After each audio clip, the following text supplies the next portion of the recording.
For the very first time, some of the world's biggest social media companies are finding themselves in court, and the accusation is a bombshell that they intentionally designed their platforms to get us hooked. We're going to break down this massive legal fight and what it could mean for all of us. You know, this quote from one of the lawyers for the plaintiffs really gets to the heart of the matter. The whole argument here isn't about what people post online. Nope. It's about the very way these platforms are built.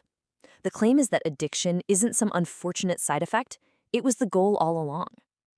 What's happening in Los Angeles right now is honestly a huge deal.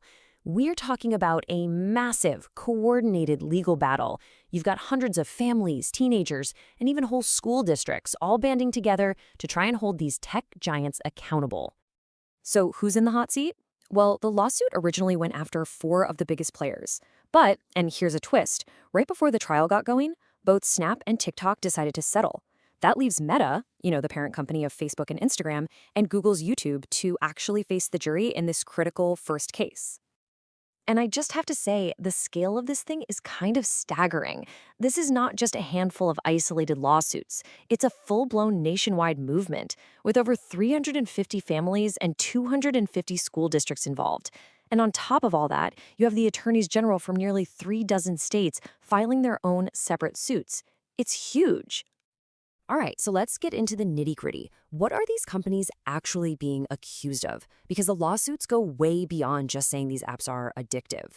They point to very specific, very calculated design strategies. Let's unpack that playbook.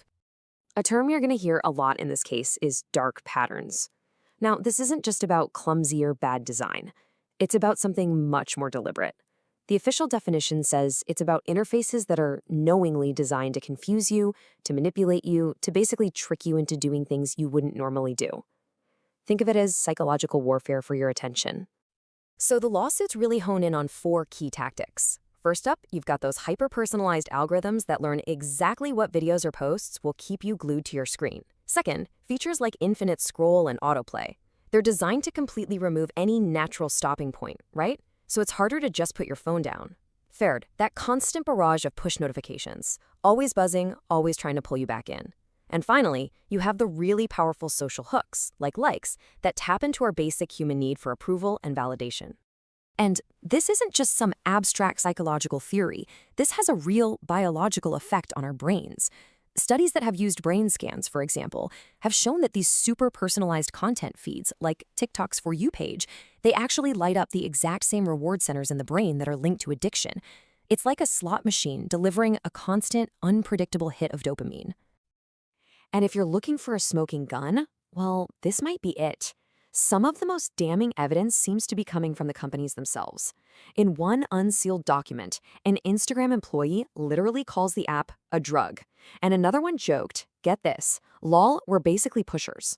I mean, wow. It really suggests that they knew exactly what they were building. Okay, so we've looked at the design choices, the corporate strategy, but now let's turn to the alleged real-world consequences. This part is all about the human cost, the profound impacts these platforms are said to be having on the health of an entire generation. And that's really the most important question, isn't it? We can talk all day about algorithms and business models, but what does all of this actually mean for the kids and teenagers who are spending hours on these apps every single day?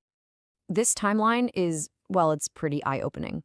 It's based on what the social psychologist Jonathan Haidt calls the great rewiring of childhood. And look at the pattern. As smartphone use just explodes between 2010 and 2015, we see this dramatic, sudden spike in anxiety and depression among young people. The argument from the plaintiffs is pretty simple. This is no coincidence. And when you dig into the legal complaints, they get very, very specific about the harms. We're talking about depression and anxiety that's linked to compulsive, prolonged use of these platforms. Insomnia, because notifications are constantly waking kids up. Body dysmorphia, and even eating disorders that are made worse by all those visual filters. And, a fundamental kind of social deprivation where time online is replacing actual face-to-face time with friends. So you see, this trial is way more than just a single case. It really represents a potential turning point, a true reckoning for big tech. That's part of a much bigger global push for accountability and for new rules in our digital world. Now, here's where the legal strategy gets really interesting and, frankly, pretty clever. It's basically borrowing a page from the old big tobacco lawsuits. By focusing on the harmful design of the product itself, not the content that users post, the lawyers are trying to get around Section 230. That's the law that has been big tech's biggest legal shield for decades. So let's just break this down. For decades, Section 230 has basically said platforms are not legally responsible for what their users post.